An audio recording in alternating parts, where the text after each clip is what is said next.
Okay, we are ready to go. Fantastic. So anyone who's just having conversations, maybe just take it outside, and anyone, or just wait till afterwards. And it wasn't just you, Mike. You know, it was other people too. Okay, so this is going to be a great panel. This is going to be all about crowdfunding, and like I said earlier on, I'm very, very purposeful about the fact that I want these panels to be ridiculously about you. It's not about us talking about how amazing we are, preparing 15 questions, and then making sure we get the right answers for the questions that we've already prepared. It's about you entirely. So Jennifer led it off with me a second ago, and I'm going to let the panel introduce themselves. But just before I do, can I just get a show of hands? How many people here are filmmakers? Okay, good. So about 30%. How many are technologists? About 30%. And the rest are what? Consumer products and service providers. Okay. Does that give us a good feel? Yeah. Okay, perfect. So I'm going to let the panel introduce themselves. I mentioned I already introduced everybody earlier on, but maybe just go a little bit in more depth just in your experience and your focus so the crowd can know what to focus on. And if you could take us off, Jennifer. Sure. So I'm Jennifer Post. I'm an attorney. I work with entrepreneurs and investors, people involved in emerging growth companies. I help people get funded. I help people plan their funding. And I work with investors in working out those nasty terms we heard about this morning, and also working in partnership with the companies that they fund. On sort of the other end of the spectrum, I work with companies that are traded on the NASDAQ, so I do a lot of IPO work.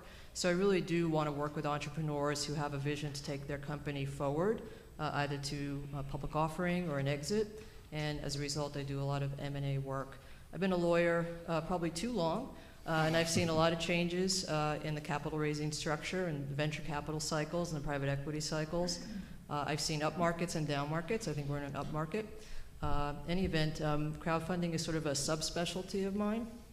I do a lot of public speaking on it, and I have a lot of clients who are involved in various aspects of crowdfunding, pledge-based and also equity-based. So that's what I do, and if there's something we don't get to on the panel, feel free to come see me after the presentation.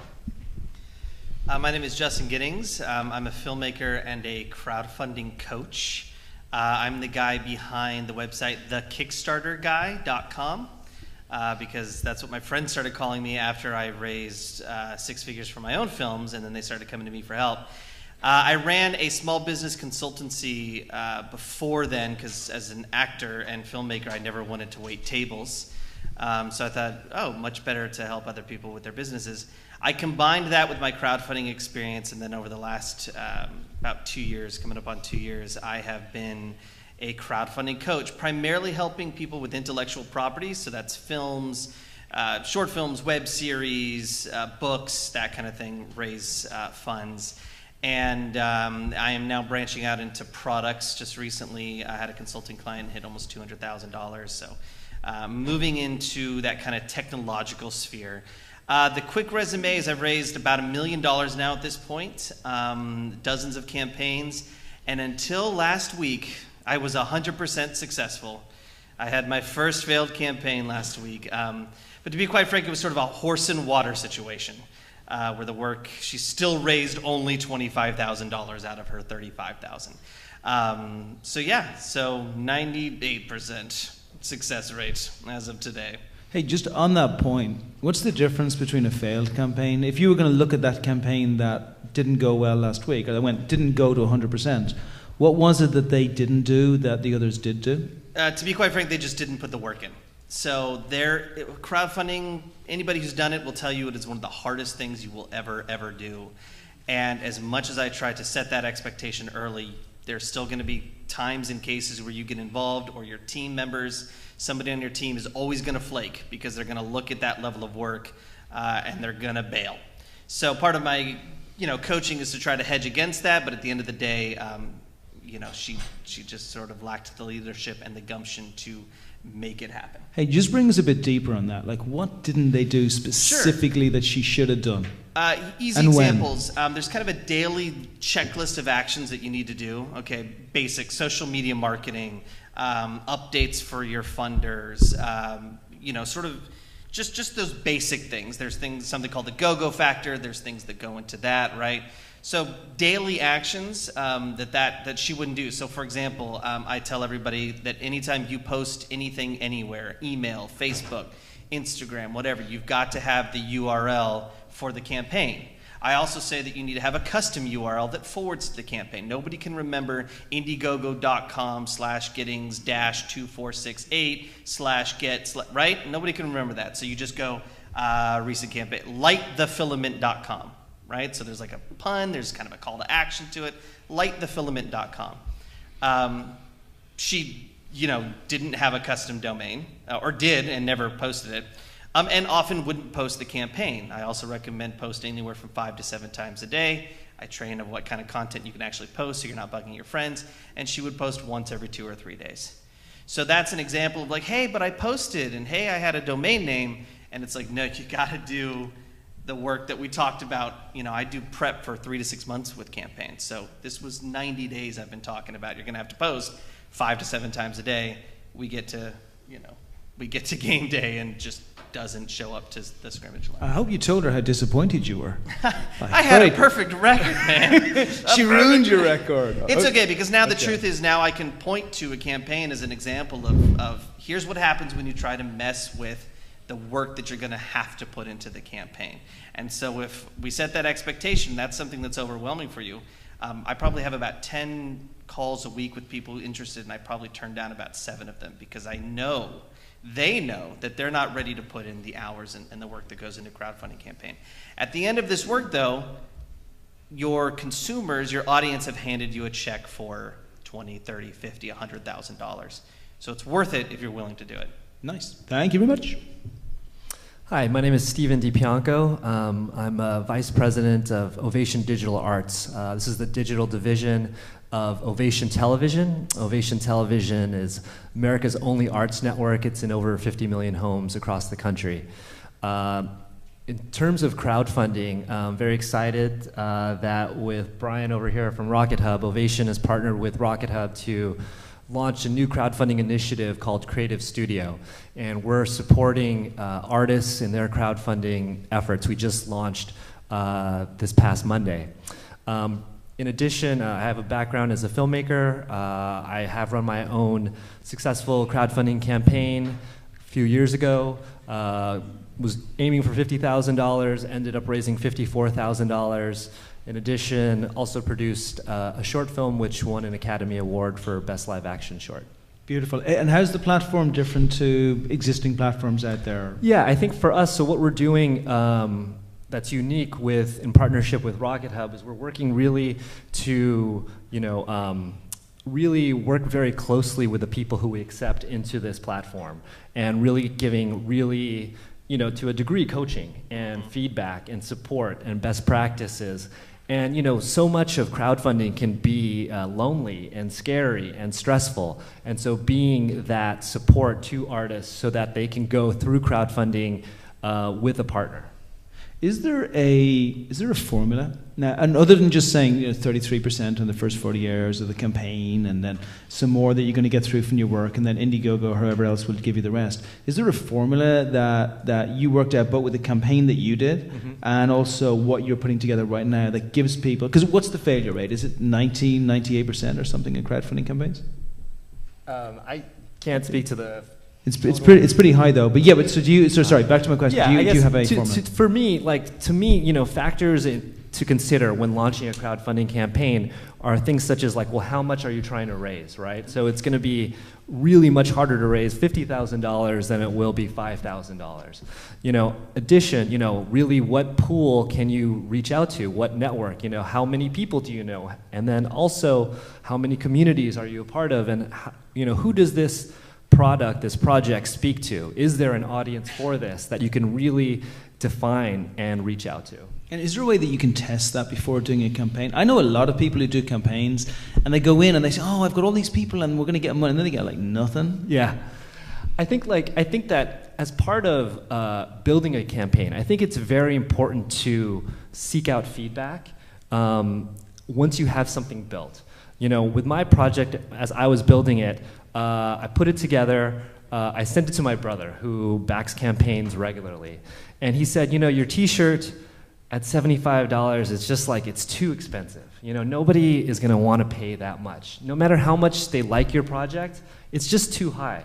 And that feedback was hard for me because I said, oh no, if I put it at a lower price, that means like the margins are lower, I'm not going to be able to raise as much money for the film. But then I looked at it from his point of view and I realized if I had it at $75, then nobody would pay for it, and then I would be even worse off because I would have raised nothing. Yeah. And so we lowered it to 50. 50 was a perfect spot for it. That tier ended up being the #1 tier in our whole campaign. And that's so important. I even remember like Expert Dojo at the beginning. We have a club membership which is now just $100 a month. But we originally launched it at $350. And I remember talking to a group of people who were all peers and friends and saying, "Hey, look, we're going to launch this. It's going to be $350. You're going to get all of these benefits, all of these people in." And they said, "That's brilliant." And I said, "Well, I've got my Square reader right here, and you can sign up straight away." And they go, "Whoa. We're not ready to quite sign up, so it's not brilliant, right? There's a problem." So that's beautiful. Like, just you can really target people to see how many people are actually going to pay for what you have up front to find out how strong your audience is. That's cool. Yeah, I think that feedback in advance is super helpful. Beautiful. And we're going to bring Sam in as well. This is really so exciting because Jennifer has so much experience on equity crowdfunding. Sam is launching a crowdfunding platform as well. So we're going to be able to see the real difference between rewards-based crowdfunding and also equity-based as well. Sam, take us off. Hey guys, I'm Sam Bland, the founder and CEO of Black Box Group. My background is also in film. I've worked in production and international sales at a production company at Universal Pictures for a number of years. I've done dozens and dozens of crowdfunding campaigns. The last company I worked for, we raised $6.1 million for electric bike. We've worked on a lot of big 6-figure and 7-figure campaigns since then. I found a lot of holes in the old company, so me and my business partner started Black Box as an end-to-end solution. So meaning we have an engineering team that can do prototyping and CAD drawings. We have the end solution. People raise the money and don't know what to do with it at the end. So we wanted to be able to help them get into the big box retailers. And with my film background and have done international sales and traveled to a lot of the film markets, we wanted to be able to help also with distribution of the film. We just launched on Monday a film called Sold with David Arquette and Gillian Anderson. Happy to say that we're at 50% of our goal in 3 days. We just got a big $10,000 donation last night. So it's very, very important, as all these guys are saying, to prepare. Pre-launches is super important, and to know your audience and to think creatively of how to bring in that audience to your project. And as Brian was saying, we also are now engaging into the equity crowdfunding space as well, rewards-based and equity crowdfunding, so we're going to have 2 verticals within the company. I got 2 questions for you. The first one is, what's the difference between $1 million or $6 million or $500,000, like a big campaign and a small campaign, both in terms of time and resources and also in terms of money?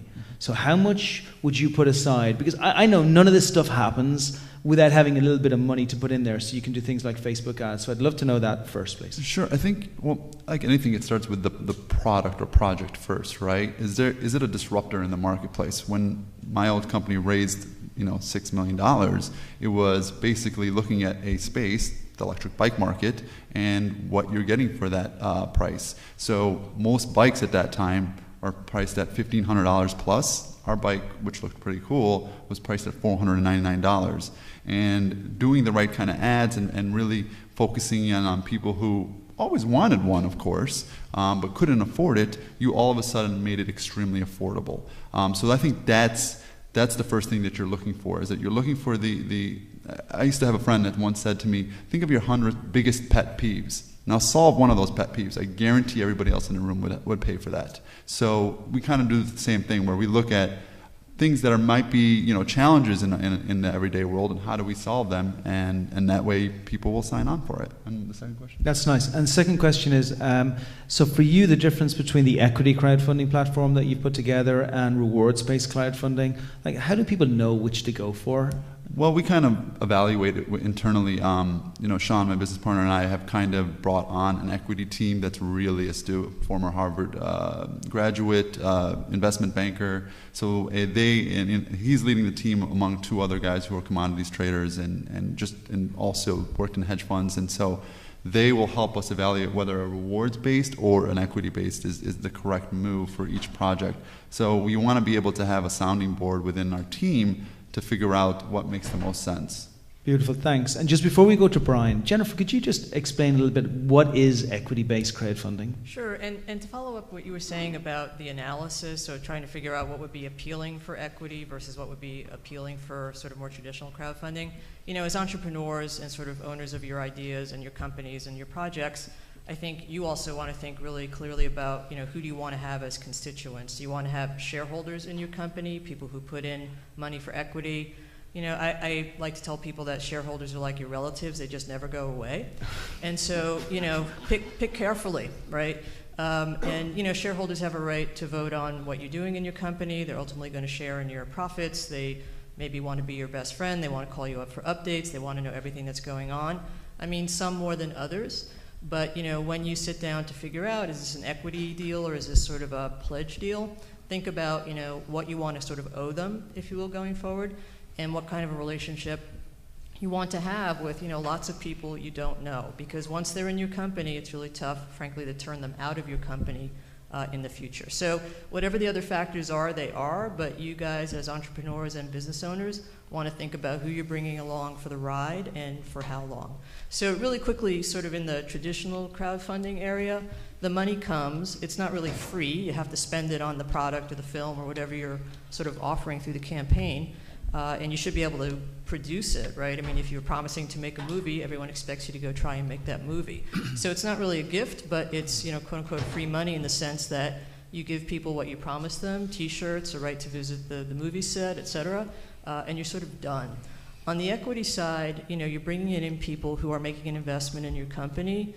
The securities laws all apply, the federal securities law, the state securities laws. You have to be really careful about your disclosures. They have to be really accurate. In a lot of cases, you have to have financial statements, even if you're a relatively new company or you have no revenues, revenue history. And you have to figure out, what percentage of the company you're giving them. Not true on a donation basis, right? You're not actually giving back money to the people who are giving you cash up front. And you have to think about what the terms are, right? What percentage are they going to get? Do they get special voting rights? If it's a lot of money, is someone going to come sit on the board of directors with you? So there are a lot of issues related to how you structure the equity finance component, because as I said, these people have an active role in your company and they have a lot of rights to exert that activity and to show up and to want to be a part of your company. The regulations are very dense. Some of the regulations are not even finished yet, so there are sort of still some, I wouldn't say narrow, but sort of defined avenues for raising money over the internet. So I would say be careful. It's not as free form as sort of the creative crowdfunding is. And also, we were chatting before the panel started, when you do a campaign for donations, you can be really, really creative. It's a very creative process, and there are some terrific coaches who will help you figure all that out. When you're raising money for equity, it's not an inspired process, right? It's a regulatory process, it's a legal process, it's an accounting process. So if you're a creative person by nature, you have to ask yourself, is that a process? Is that sort of an environment I want to be in? And do I want to put my company and my project in a regulatory framework? So those are things I think about. Wow. So let's say I have just invented a widget that works with this phone that just is going to increase it, but I haven't quite built it yet, so I don't know what the valuation of my company is. I'm guessing it's 3 million because every single thing in the world seems to be valued at 3 million on the day before it's invented, right? But so how do and I know it's an equity crowdfunding platform that I want to go down. How would I firstly work out a valuation for whatever it's going to be? And secondly, how would I position it to the market to make it attractive for people to try and do it? We'll do a movie as well. Actually, could we do a movie as well, if it's relevant, please? Because I think equity crowdfunding is the area. Rewards-based, we're going to go into the marketing because it's important. But equity, I'm guessing everybody is as confused as we all are, right? Okay, good. Yeah, so please hit us with a widget for a phone. How would you start it? Like, you're the person doing the campaign, they come to you. how would they value it, what would they do with it, and then maybe for a movie afterwards. Right. So, I mean, actually, the first thing I would, talk to the entrepreneur about is whether or not they want to raise money via the crowd. And I know this is a crowdfunding panel, but there's something to be said for doing it the old-fashioned way, as difficult and as kind of time-consuming and hard as that could be. Because at the end of the day, if you do it the old-fashioned way, you should, theoretically end up with investors who are sophisticated, who can offer something in addition to the cash. It's a relatively smaller number of people, and hopefully they are investors who can also help you get to the next level, right? So you kind of leave some of that on the table when you go to the crowd and you don't really know who you're dealing with, what their expertise is, sort of why they're investing in your company, what level of, sort of involvement they want to have. So it really is a fundamental question. How do you want to raise the money? And if you decide to raise it through crowdfunding, probably the next question is, where do you want to do that, right? Because you have to go through, websites that are designed to do that. He's got a cadre of experts who will help you position the deal. So there's a lot of support and, experts and sort of team you need to put together to raise money. And I think a lot of it comes down to valuation. I mean, he was talking about T-shirts, but you've got to be able to sell people on the concept that your company's worth $3 million or $5 million or $2.5 million or whatever the numbers are. And even though we're dealing with lots of people who are probably investing based on passion, you do want to find investors who are a little bit more sophisticated. So you want to go sort of more popular crowdfunding sites, people that hang out sort of at AngelList, I think generally know what they're doing. So you've got to be able to support that valuation. There's also math, right? You don't really have to deal with the math so much on a donation campaign, right? If you're going to raise $1 million, because that's what it costs to make the film, and you're going to give everybody T-shirts and visits to the set and a signed script, you're done. But if you're trying to raise $1 million for a technology company and you're saying the company is worth $3 million, well, that's 25% of your company after you've funded. And you always have to be thinking about, well, if I give 25% away now, what's the next fundraising round going to look like, and so on and so forth. So you do want to be looking at your valuation from the point of view of protecting your cap table, right? You don't want to give away any more of your company than you have to, but you have to be realistic as to what the market will accept by way of evaluation. Yeah, I love that. Thank you. And hey, Brian, over to you, my friend. Hey. Well, first, thanks for having me. Yeah. My name's Brian Meese. I'm the CEO of Rocket Hub. Truth be told, I am an accidental entrepreneur. My background before being a technology CEO was I played in bands. I don't want to brag, but I'm a pretty awesome ukulele player. If anybody's in New York and wants to come to a show, I will spam you. That background as a creative is actually pretty important. I went to film school in the late 1990s as well and saw this guy by the name of Darren Aronofsky raise $60,000 from his community for a movie called Pi. So that was the first time I saw what the world knows now as crowdfunding. I saw this community funding model in the late 1990s and thought, wow, that's really interesting. A few years later, I saw Jill Sobel, a singer-songwriter, get dropped from her record label because they thought, well, she doesn't have a future anymore. And she launched her own very modest website called Fund Jill's Record, reached out to her fans with the goal of raising $10,000 and ultimately shut the website down after it hit 6 figures. I knew there was going to be a big opportunity in the world of community funding, which again the world knows now as crowdfunding. So in 2009, when I went back to graduate school in New York City, some colleagues and friends of mine launched Rocket Hub, and in a few years, we were one of the top players in the space. We did some integrated partnership work with A&E Networks, and we're the subject of a documentary called The Startup Factor that premiered in July of this year. But super excited about kind of taking crowdfunding even further into the mainstream with our new partner, Ovation TV, which is an exciting partnership to really empower and foster the creators and artists that really built crowdfunding. So this has fired up my whole executive team and our whole staff. We have launched this week with will.i.am and 50 other really awesome projects. And in spring of this year, we got acquired by the E-Factor Group, a premier business networking and mentorship and business services company. Very cool. And without answering, very hard, how hard is it for movies to get crowdfunded? And maybe include inside that, and not for a star. Let's say you're not a Mel Gibson, you're not like somebody really big. The majority, I think we stuff, have about 30% of the people here are filmmakers. This stuff is pretty hard. I always tell folks that crowdfunding is work. Now, it's really smart work because it makes a filmmaker or a creative or an entrepreneur really focus up on, number one, telling their story, and number two, promoting that story to an audience that's going to be excited about receiving that story. But it's never hard to raise funds. It's never easy to raise funds. It's always an uphill process. That said, there are some patterns that you can follow that will, make this easier. Right? Number one, having a compelling story, talking about what you're doing, and why you're doing it, and who you are. Crowdfunding is very much still about people funding people. People sitting behind their computers, oftentimes very bored with their daily activity. They see a project. Oh, this project just, made it into my life somehow. Well, let me see what they're all about. Well, wow, I'm now, getting excited about this project because it's shifted my emotional state. Like, wow, this is something that I think is really relevant. This person that's pitching it is obviously very excited about it, and that excitement has now got me excited about, funding it and sharing it.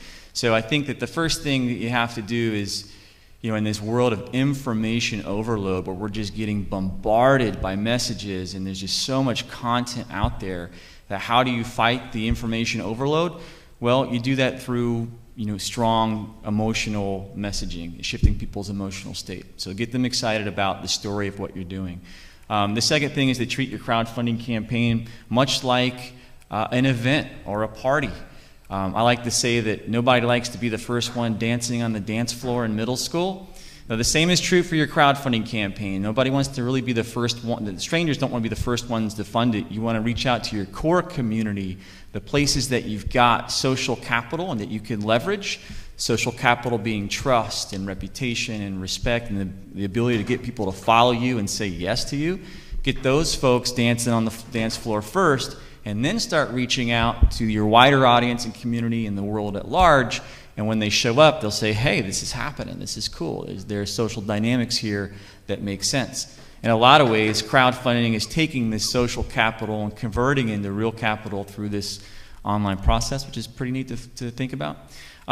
Also, just in terms of the word crowdfunding, it gets thrown around a lot. And I think it might be helpful for some folks in here if we just break down kind of the 4 flavors of it. Number one flavor of crowdfunding is donations. So kind of texting or sending money around online or electronically for disaster relief or for the Red Cross, may have you. Those are donation types of campaigns. The other one is perks or pre-sales. And those work really, really well in the world of media and creative endeavors. You're pre-ordering a product, an experience. You're hanging out on the set or at a launch party or an event. Works really, really well consistently. Number 3 is the equity side, which is a fairly new animal, but shows a lot of promise. And number 4 is the lending side. So probably not a fit for most folks in this room from a professional standpoint, but is an interesting model on its own right. But just know whenever the press throws the word crowdfunding around, now you can kind of figure out and dive down, okay, what model are they talking about, and is it relevant to me? Cool, thank you. Hey, Sam, take us through the strategy that you would put together for a new client. Because I hear a lot, you need to build your audience and build your community. Most people don't really have a community of people who give money unless they beg, right? But maybe that's part of the strategy. And then I hear a lot that if you don't have 30% of your campaign through your community in the first 48 hours, you're going to fail. So a lot of it says, but then I hear as well that some people will allocate quite large budgets towards it. Can you give us a strategy for what would be maybe a $100,000 campaign? It could be a movie or it could be a product, doesn't really matter. What would you suggest to your client that they would need to have 100% success of getting it? And please be super specific on everything from Facebook ads all the way through to the types of emails that they send to people. Sure. So, I guess... No pressure. I guess I can go into specific details that I've worked on in the past and kind of walk you step by step through each one. And so each one you'd have to kind of treat a little differently, whether it's a film or a product, consumer product, tech, doesn't matter. So let's just use Sold, which is the child trafficking film. One, it's a socially conscious kind of project. So you know that there's tons of charities and tons of organizations out there that are fighting the second largest problem in our world. So contacting them and having a lead time to contacting them and aligning yourself with them is extremely important. Two is the actual outreach of your network. Again, as Brian touched upon and Justin talked about earlier, it's about being able to figure out who is going to be an influencer within that sphere. If you don't have any influencers, how can we build those influencers? And the more lead time you give us, then the more we can actually tap into those people that will be champions of your project. Can I just slow you for 1 sec? So what you're saying is at the beginning, if there are maybe, I don't know, 20,000 charities or 10,000 charities, you're saying way before the campaign starts, you're emailing every single one of those charities to say, I'm a great person, you're a great person, we should be supporting each other because we're doing the same thing. But there are specific individual emails so you can build up what your army is going to look like afterwards. Exactly. So we're going to each specific charity or each specific organization and telling them what we do. And some are going to be receptive and some are not. But it's a numbers game. So the more that you're going at and the more that you're talking to, the better your results are going to be, because people want to be aligned with winners in general.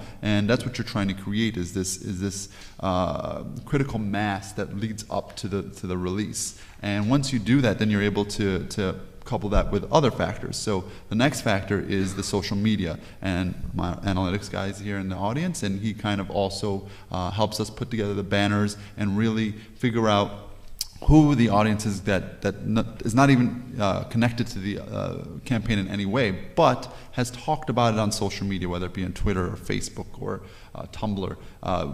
One of the big $10,000 that came in from Hong Kong last night was found through Tumblr. And because of the analytics and because we can see that, we know that which we didn't really concentrate on, so it's kind of crazy that it came in through Tumblr, is also a very important factor. So you never want to leave any stone unturned. You want to kind of... Let's say I only have 100 users on Twitter, and I've got like 200 friends on Facebook. And we know I can't grow Twitter that fast because I got to do that whole 2,000 thing. So like I think a lot of the people who are raising money for movies or for anything, maybe we have 1,000 or 100, but they're equally useless. So how do we make social media? Is there anything we can do with social media if we have a normal, crappy social media presence? Yeah, I mean, we'd have to grow it out as quickly as possible. That would be our number one priority, which is why then you'll need a longer pre-launch, right? And so like Justin was saying, 60 to 90 days you kind of work with them beforehand. We say at least a month. And you want to have that lead time to basically build that audience, because if you have a cool product but you just didn't tell anybody, it's like Brian was saying earlier, just how many notifications probably did we each get in the last half an hour? How much of an audience do I need?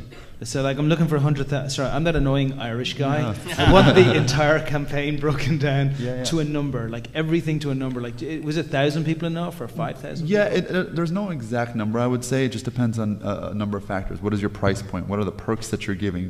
So you kind of take that all into consideration. And we never, at least I don't, and I'm not speaking for the rest of the panel, but we don't want to set our number at 100,000 or 200,000 unless we know that without a doubt that we've built the audience to get there. For this film, we set it at 50,000. So the reason why we're at almost half in 3 days is because we know that we can probably get to six figures, and we're working really hard to get over 100,000 to 200,000. But we're not going to set our sights up that high because we want to be able to have that go-go factor come into play, which is an Indiegogo kind of algorithm that allows you to be featured on their homepage. And we have our own personal account manager there that kind of helps us walk through each one of the projects. So that's another factor to be able to grow, and depending on the number that you want to reach. There's always an external number that you put out there and an internal number that you're talking about that you want to, that's going to help you get to certain milestones within your project. So we kind of take all that into consideration, and we evaluate it from the start to figure out what you need to get to. Beautiful, thank you. Hey, and I want to give Justin a chance to come in. Sam was starting to mention influencers there. How important are influencers, and how can we best use them? That's a good question, because I think a lot of people assume, if I have a name in my movie, I'm golden. And the truth is that if that influencer is not going to exert their influence in any significant way, it can actually hurt your campaign, because people want to know, well, if William Shatner or George Takei is in your film, in your sci-fi film, why the heck are you coming to me for money? So when you're building, one of the first homework items from the very first session I do with people is build a network list, build an influencer list. But what's going to be important is developing those relationships with them so that they actually exert that influence. No, you got to give me a number though. Okay. Let me do the numbers this way. I'm super conservative. I like to hedge like a crazy person, which is why I think that I had the success rate that I had, because I will overshoot like a madman.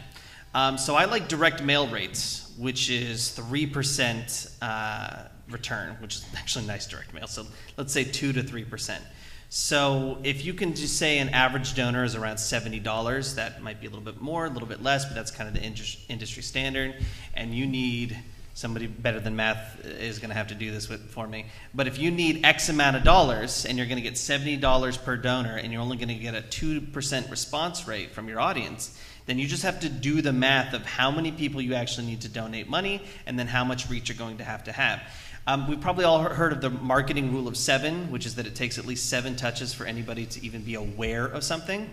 So not only do you have to reach out to 100,000 or 200,000 people once you've done that math, but they have to have a credible delivery of that message up to 7 times before they're even going to know about your project.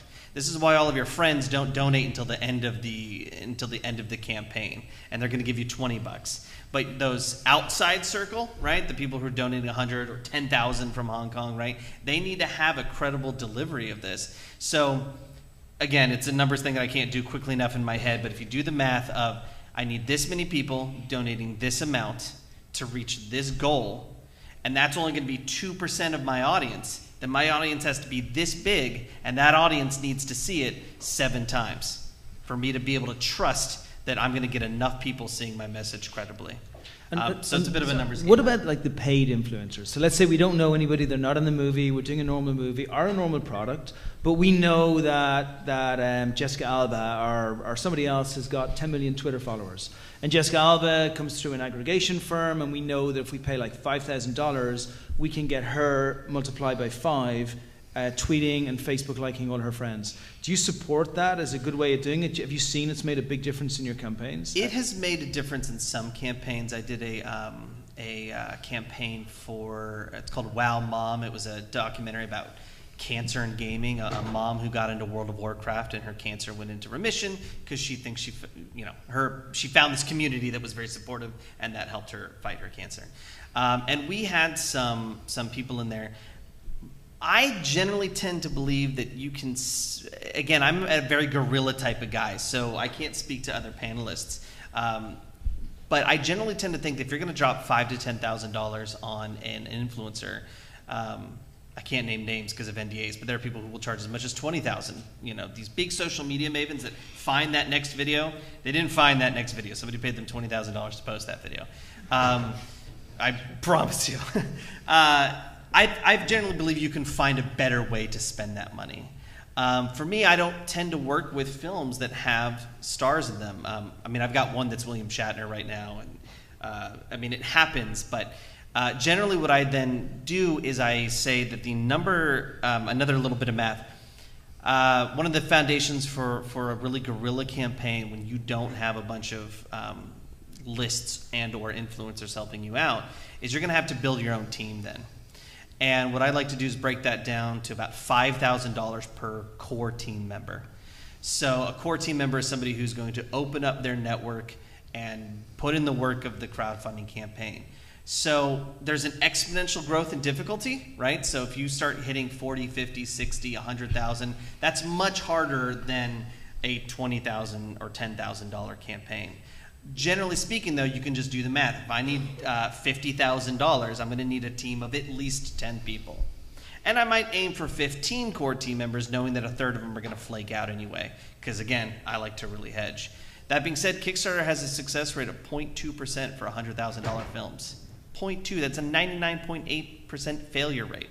So again, like everybody up here will tell you, we spend a lot of time really honing in on the number that's going to be most valuable so that when we go to put together a team, we're actually putting together the team that is going to help us execute the math. Yeah, I just want to talk about, you talked about, kind of building your team, right, around your project. With my personal crowdfunding campaign, our project was called Awesome Asian Bad Guys. And it was focused specifically, we knew our core audience was Asian Americans, and specifically males who were into Asian bad guys. And so early on, before we launched the campaign, as we were building this project, we reached out to a blogger who is the most prominent blogger in the Asian American community, and he happens to be a fan of the concept. And we pitched it to him, and we said, hey, if you like this project, will you be an executive producer? Yeah. And so he became an executive producer, and suddenly, our team, which had sort of minimal reach, had huge reach because we brought the right team member on board, and he was blogging throughout the campaign. Over the last week, he switched his landing page to just point, it was basically a click, it was either go to the site or go to support the campaign. And, that support we couldn't have paid for. He wouldn't, he's never done anything like that before, but we used our sort of creativity, and we knew the audience that we were trying to reach, and we had an existing relationship with this person who was very vocal and very well respected within the community. By bringing him and making him part of what we were doing, that was one of the biggest reasons we were successful. Brilliant. So I want to take Jennifer in. Oh, so I there want you to go. say two things. Just about the team issue, and then sort of on the numbers, right? All this math around how many people do you have to reach and how many times do you have to be in front of them. So just on the team issue, clearly on the perk side or the donation side, it helps with the social media reach. It might bring some element of credibility to the project. That's all good. The same is true on the equity side. I mean, if you're going to launch an equity campaign, you want to be able to demonstrate who your advisors are, who's on your board of directors. If you've already had a lead investor or an angel investor who has some prominence in the industry, all the better. So when you're doing an equity campaign, same concept, right? Who's in your company with you in addition to what is your company actually doing? On the numbers thing, really interesting, because before all the crowdfunding rules came, and the SEC adopted a bunch of rules to make this possible, you could not advertise to sell equity on the internet or television or newspapers or whatever. It was called general solicitation. And the ban on general solicitation has been lifted. So now smaller companies of all sizes, and entrepreneurs can more or less advertise their equity offerings on the internet. There are some limitations and some exclusions, but that's really true. If you're doing that, and if the math is, to raise $500,000 or $1 million or more, you've got to reach hundreds of thousands of people. Maybe some will put in $1,000, maybe some will put in 10, maybe some will put in 500. I mean, who knows what the numbers are? The amount of investors you will have in your company becomes quite staggering. And the SEC sort of raised the limit, if you will, on the number of investors you could have in a private company from 500 to 2,000. So, when you're going out and trying to think about your equity raise, it's true, while you're out there, raise as much money as you can, but the flip side is you have to think about how many investors am I going to bring into my company if my goal is 500,000? Could I do with 250,000 and have less investors? Because pulling all those shareholders with you through your entire corporate life is just not going to be an easy process. So I tell clients sometimes, it's a joke, but it's not a joke, go to Dodger Stadium, ask 2,000 people you've never met to stand up, and they're all your shareholders. So it's a little scary, right? Because they've got to be with you sort of through the life of your investment. But there are a lot of numbers involved. It's not clear yet how the numbers are going to shake out on the equity side, at least not entirely. And that's why I think it's, like I said earlier, really important to pick and choose your website where you're going to get hosted, because you'd like to be in a website that has sophisticated investors who tend to write bigger checks.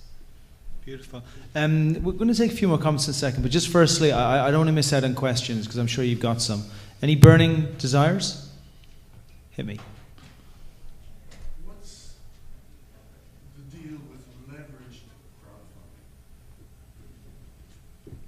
Can you be a bit specific of what you might be referring to? Someone sent me a presentation talking about leveraged crowdfunding, where you leverage each participant's respective social network and have them take a piece of the capital that is raised. To me, it looks more like multi-level marketing in the crowdfunding space. Yeah, well, I'll answer that. I'll give you the awful securities lawyer answer. So that answer is it's illegal. You can't compensate someone for selling securities unless they're a licensed broker-dealer. In a lot of places, there are these people called finders, and they kind of live in the shadows between being a broker-dealer and being allowed to make introductions. But if you're basically going out there and saying, hey, if you sell my stock, I'll give you, half of every, share you sell, everyone's going to jail. So. Yeah, in the donations, or in the like rewards-based system, I've never found money to be a particularly strong motivator for either being on a team or being an influencer. That's kind of speaking to that earlier question as well about paying these big influencers, because at that level we're really generally talking about passion projects, and the people who are going to do the least amount of work are going to be whatever they can do to get that dollar amount. I love that idea, right? You reach out to somebody who is in the community and in the space, get them passionate about the project, and they'll do 10 times as much work for free. So, I have campaigns where they'll pay, hey, you be on my core team, you get 5% of whatever you go out and raise. They almost never raise anything. Yeah, they almost never raise anything. Even though they're the ones that are like, yeah, I'm going to make 10% of this money, so I'm going to work hard. They don't. It's the people who are like, I'm an executive producer of this awesome film or project. Yeah, it's a fantastic point. I mean, people are funding each other and they're funding the purposes. It really is a passionomics play in a lot of ways, where people are looking at what's the community around these project leaders and these creatives. Do we want to be a part of it? Do we want to share it? A lot of folks are just sharing these projects organically because they reflect, they identify with the creators and the community around them. So that's the best kind of word of mouth, as opposed to a hired gun. Our current project, we had 12,000 shares in 3 days, so people are really interested in it. Yeah, and this is still a grey place, but it's going to get less and less grey as it continues. I mean, Jennifer will tell you, you don't want to be in that place where someone comes back to you to make an example of you, to try and get some kind of law through that you're the one. Question over here. Yes, with regards to equity funding, how do you go about vetting the accredited investors? Who do you have to have on your team, or who do you hire to do that marketing? Well, I'm sure we'll get another answer, based on how you do it at your website. But, most online websites that are doing that, if you're doing an offering under Section 506B, which is sort of the old school private placement, you know your investor in advance, and if the offering can still qualify for that private placement exemption, even though you've used an online portal, then the accredited investors can self-certify. Generally speaking, that's not the way it's done online. It's done under Rule 506C, which means you have to have a reasonable belief that the investors are accredited at the time of the funding. What's really happening is that the SEC proposed regulations which required more or less third-party certifications. So these investors have to present financial statements, or they have to have their accountants write a letter, or their lawyer, or their financial planners. Basically, there's a third-party accreditation sort of process, and it's kind of spawned a whole industry of companies that do just that, like CrowdCheck and a bunch of others that work in conjunction with either independently sponsored offerings or various websites, and they do the third-party accreditation. The issue, just to be aware from a legal point of view, is that you can rely on that third party, but only to an extent, because as the issuer of the securities, if they got it wrong for whatever reason, even if they acted in good faith, if they got it wrong, then you don't have a good exemption, right, for your private placement, and you've just triggered a public offering. So there are a lot of consequences if you don't get it right, even if you're relying on a third party. But what do you guys do?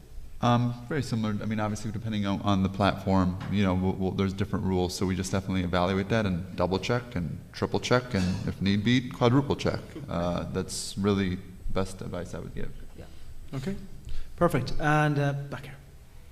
What's the typical budget that any of you are helping coach people through the crowdfunding process? What's that budget look like in terms of what you pay for on a success basis?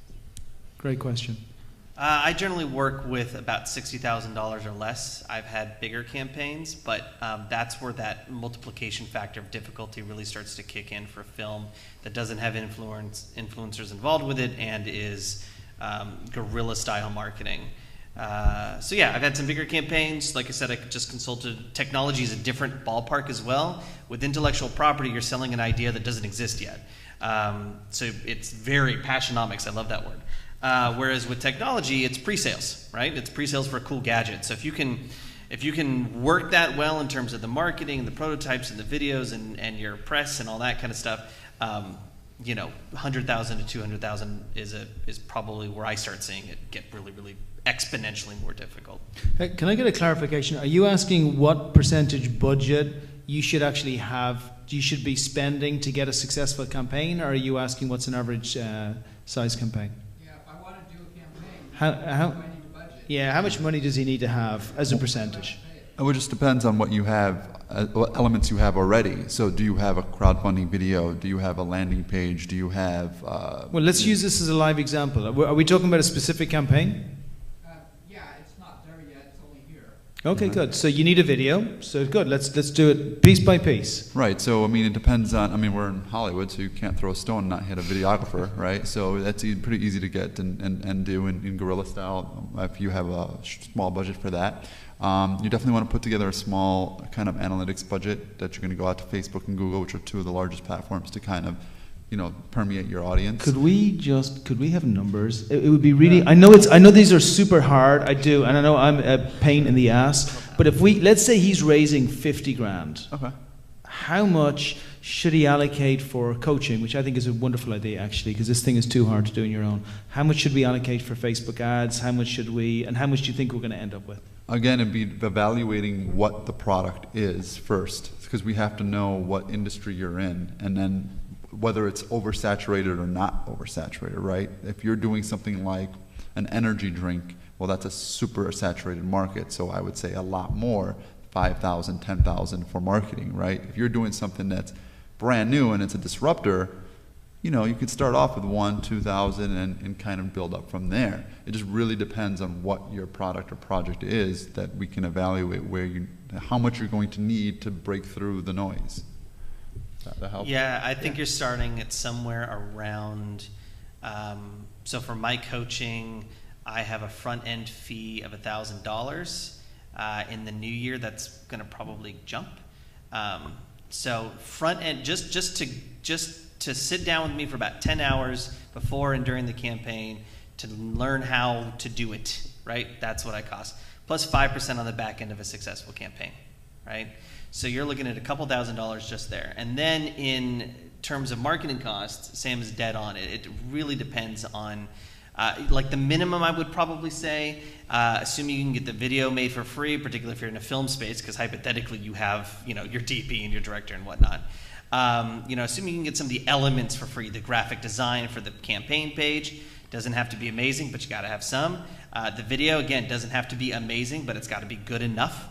Assuming you can get all that, you're probably looking at anywhere from 500 to 1,000 minimum marketing costs in terms of Facebook, et cetera. I tend to be lower, again, because the people who are coming to me tend to be like, I've got nothing, and just getting them to understand the value of somebody who's done this dozens of times is enough of a difficulty. But I would say that's your minimum starting point. And I've worked with companies, and I'm, who can, from beginning to end, they will even do the work for you for $50,000. Which is great if you're going to raise $1 million film with 2 stars and all that kind of stuff. So there's a wide range, but at the minimum, you're starting at a couple grand. And for an average success, I think what I'm hearing is if you're an average company with an average success, you're probably looking at about 10 grand, right? I mean, 10 grand would do a good campaign with a reasonable chance of success, where you've got some good Facebook ads to catch up with any momentum you lose from existing people. But you could probably make it for like less, but just the chances are lower. Yeah, I mean, in my experience, it's probably closer to 3 to 5, but that's really dependent on these kinds of questions. So I can tell you that, and then you can come talk to me, and I'll literally be like, "You need to call Sam. You're outside of my pay grade," which happens again too. So for a technology company, I think it might even be different. It probably is higher. That's really good. Now, these are really hard questions because I know it's all over the place. I've just seen so many people try and start a crowdfunding campaign with absolutely zero, and they all face the same brick wall. If you don't have anything, you're going to find it really hard, especially if you're on your own. Last question over here, please. Is there an average time that a crowdfunding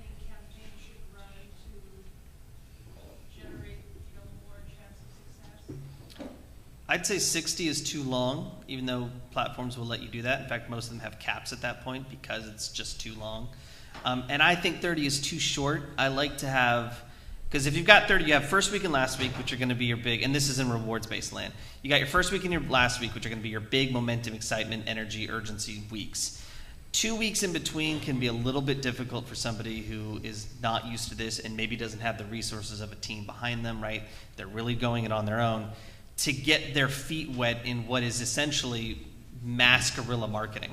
So I like to put a week or two in between that. So generally my campaigns tend to start in the middle of a month. Everybody gets paid on the 1st and the 15th, everybody back home at least. They start in the middle of the month when people tend to have some cash, and they end towards the end of the next month, so 5 or 6 weeks. That's my experience. I would echo that exactly. Anywhere from 30 to 45 days, and those are great tips on starting and stopping campaigns too. And I'd like to also interject to look at the calendar. Where are you launching? I mean, Thanksgiving's coming up, Black Friday. Yep. Christmas coming up. That's a really big draw for people. Are you going to be able to deliver that product before that? And then January, people are broke, so they've spent all their money at Christmas. So you may not want to launch in January. And also look if you have any live events, like if you play in a band and you have a big show, or if you have a film and you have a big screening, or anything that you can leverage for press or for for a call to action. You can extend that campaign to include that, because those offline events can often drive a lot of chatter and funding and bridges to new folks that'll help you promote it as well. I would also just be mindful of when your campaign ends. I think it's personally a bad idea for your campaign to end on a weekend when people are out and not in front of their computers and won't hear the messages to respond and back you. So ending sort of middle of the week, I think is ideal. I tend to launch on Tuesday and end on a Thursday for that exact reason. Nobody cares during the weekend. They're going and living their lives, not giving you money. So I would just say this if you're doing an equity campaign, same issue. I mean, the longer they go on, the less likely they are to succeed. I mean, they kind of peak and, either you've got investor interest or you don't. But on the equity side, because you're dealing with the securities laws, your disclosures have to be current and they have to be accurate. So if you cross a reporting period, for example, you might have to go out and get new financial statements and upload them. If you've applied for a patent and the patent is granted, you're going to want to update your disclosure. So the freshness, if you will, and the accuracy of what you're telling investors has to be updated, and you have to keep an eye on it. So it actually becomes legally difficult to have those open-ended equity offering periods because the disclosures don't last. Beautiful. And it is 1:01. So I just want to leave just 3 points just before we thank the panel for this. Has it been useful, first of all? You like it? Good and specific. So thank you so much, guys. Number one, again, don't feel like you need to rush everybody immediately afterwards. Everybody here is on the Expert Dojo platform. You can reach out through the platform. They're incredibly accommodating, incredibly nice. They'll be very happy to reach back to you and answer any questions that you have.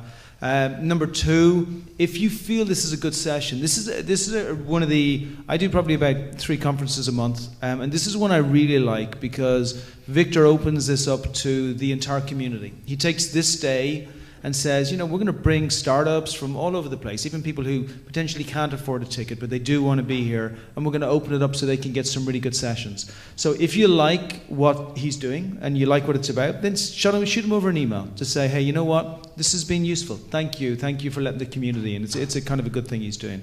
And finally, there's a panel, which you'll be glad to hear I'm not moderating, which is at 1:15, and that's going to be about crowdfunding. I know Mariana, who is going to be moderating it. It'll be a great crowdfunding panel again. And then we're back here for the last panel at 2:45.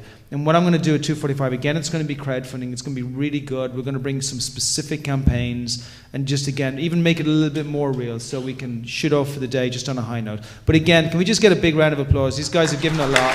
And thank you so much.